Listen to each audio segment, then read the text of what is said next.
So we continue. So from there, the differences of on the views in secular approaches to marriage and the traditional African approaches. Number one, before we even talk about the differences of the secular and the traditional, I want to remind you that you're not supposed to draw a what? A table. When you're told differences, never ever draw a what? A table. You are supposed to say this, whereas the other one is this and this. Can we read briefly? We remind ourselves about secular marriage. Your books, page 62. So now we look at the differences between the secular and the traditional marriage.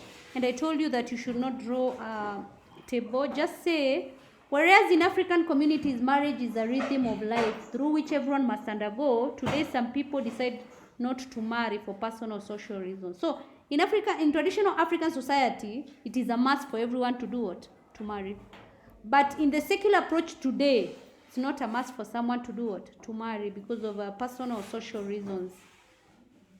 In African communities, the main reason for marriage is what? Procreation. But today, marriage is complete with or without what? Children. Polygamy, you know very well, is emphasized in the traditional African community. But today, marriage is what? Monogamous. Monogamy has gained grounds. The husband is the head of the family in the traditional marriage, whereas in the modern society today, the husband and the wife are what? Are equal partners. When you are choosing a marriage partner, it was a communal affair in the traditional African society. It is a communal affair or a collective responsibility. But now in the secular marriage, it is an individual affair. You are the one who choose. You choose the kind of marriage partner you want.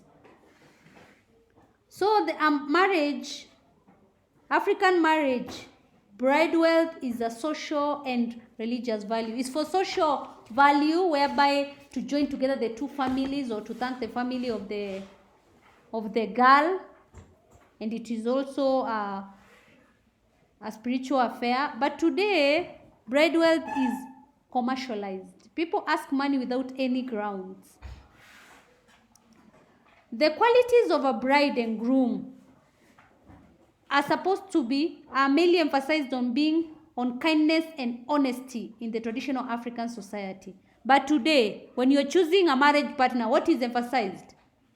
Physical beauty, financial what? Status, and social what? Status. In traditional African community, it is extremely difficult to dissolve a marriage. That is, to divorce someone, it is very difficult. But in most cases today, divorce and separation has risen. In traditional African communities, more children, when you have more children, you have 10 children, look at your great-grandmother. Yes? She or he had like 15 children, right? Your great-grandmother had 15 children. But today, those are considered as a blessing. But today, many couples prefer having what? Few children.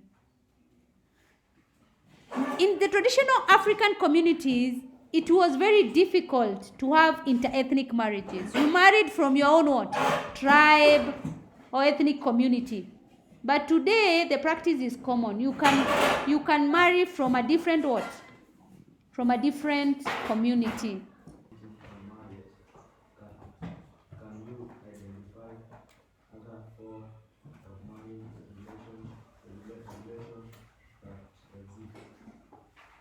Today, it is common to find young people choosing to live together by following either the traditional African practice or the church teaching. This is what This is what we consider to be secular approach to marriage today. What factors have influenced this views?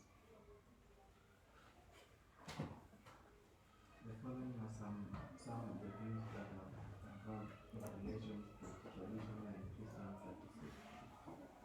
Whereas, whereas in African communities, marriage is a breathing of life through which everyone must undergo today. Some people decide not to marry for personal or social reasons.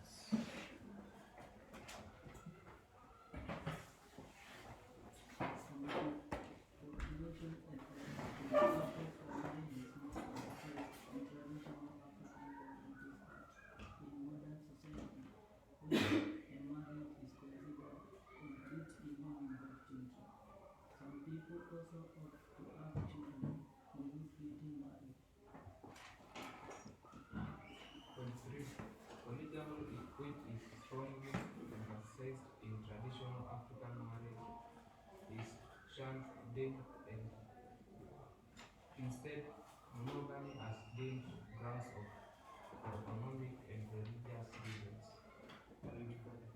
In traditional African marriage, a husband is the head of the family, but in modern society, the husband and the wife are equal partners in the marriage. This trend in attitude has been influenced by factors such as women's liberation movement, advocates for gender equity and equality. The choosing of a marriage partner, which is a collective responsibility in traditional African communities, has now become an individual affair. This is because of the breakdown of the extended family structure and the development of the individualism.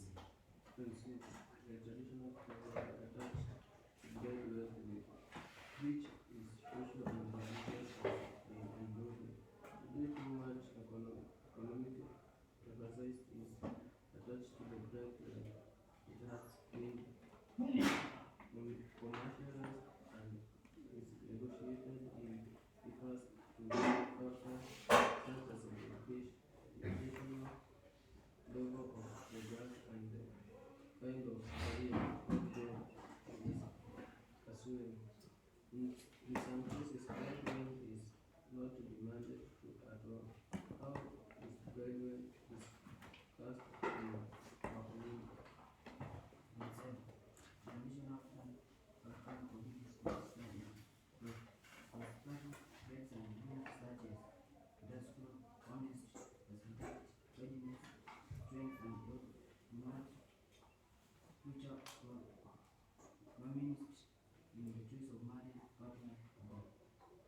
On the contrary, qualities that are expressed as are external beauty, financial, and social state of the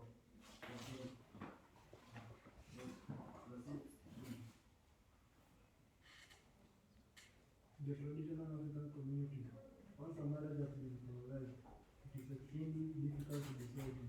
However, today cases of separation and divorce have risen.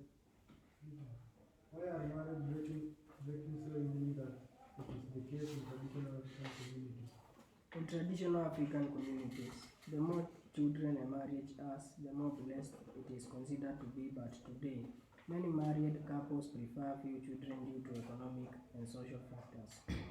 In traditional African communities, in the ethnic marriages are rare, but today this practice is common because of migration and interaction in schools, colleges, workplace, and churches. Well, churches encourage the Christian youth to marry in church. Today, some Christians shun church rules and instead go for civil marriage. What is a civil marriage and what reason makes a Christian not to marry in the church? While in traditional African and Christian teachings do not consider living together without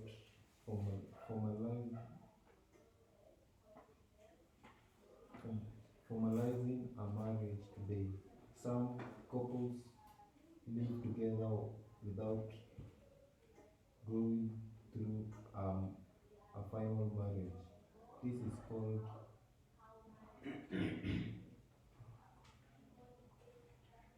This is called cohabitation or come we stay. Why do you think people cohabit?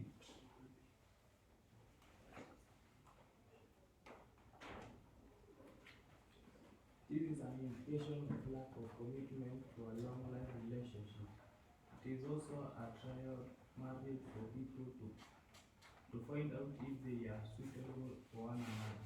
Some people fear the expenses incurred in the bridal, marriage negotiations, and the wedding ceremony.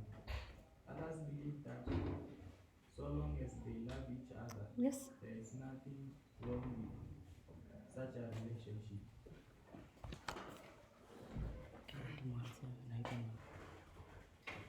Christian regard it as morally wrong and such people are forbidden living in sin. They are not allowed to participate fully in such activities. Cohabitation is not also recognized under Kenyan law as a marriage. It is therefore risky to enter into such a relationship because one has no legal status as a spouse. With the death of a spouse, the remaining spouse has no legal right to the deceased and may lose his or her property and children. Thank you.